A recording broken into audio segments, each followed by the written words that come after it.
beautiful voices, to share, pray, to learn, to teach, to know, to grow, to love. I want to hear your story. I get the chance to meet with students on a regular basis. And one of my most favorite things to do with the students is to ask them a question. And I always start with this question. I say, what's your story? And I get a lot of varying degrees of responses. Some of the responses I get are like, well, today I woke up and I ate bacon for breakfast. Or, when I was born in the hospital.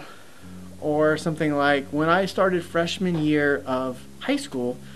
It starts all over the place. And it's fascinating to hear these stories, and I love hearing it. And I guess in Mark chapter 5, there's a story that I never really thought of it this way. And one time I was reading through it and I came across it and it was like, oh my gosh, this is never thought about this way. Mark chapter 5 talks about Jesus healing a demon-possessed man. And he drove the demons out into a herd of pigs. And it's a cool, fascinating story that probably could be made into a really cool movie someday. And at the end was the coolest part that I just kind of realized recently.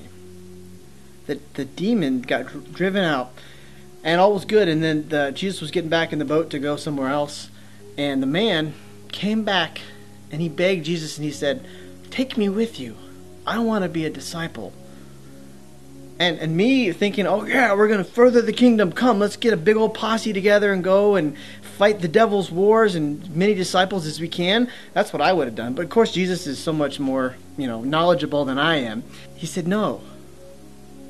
You can't come with me. I want you to go and tell your family and tell your friends about what happened.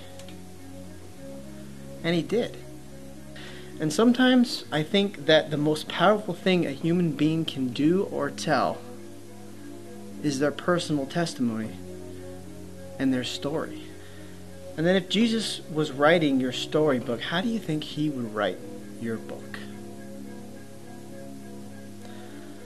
I encourage everybody to have the boldness to share their life story, even the not so great stuff, because I think it's the not so great stuff that really makes people able to identify with the stories and the things that Jesus does that's just amazing in this lifetime. So share your story, and don't be afraid. Be bold and share your story.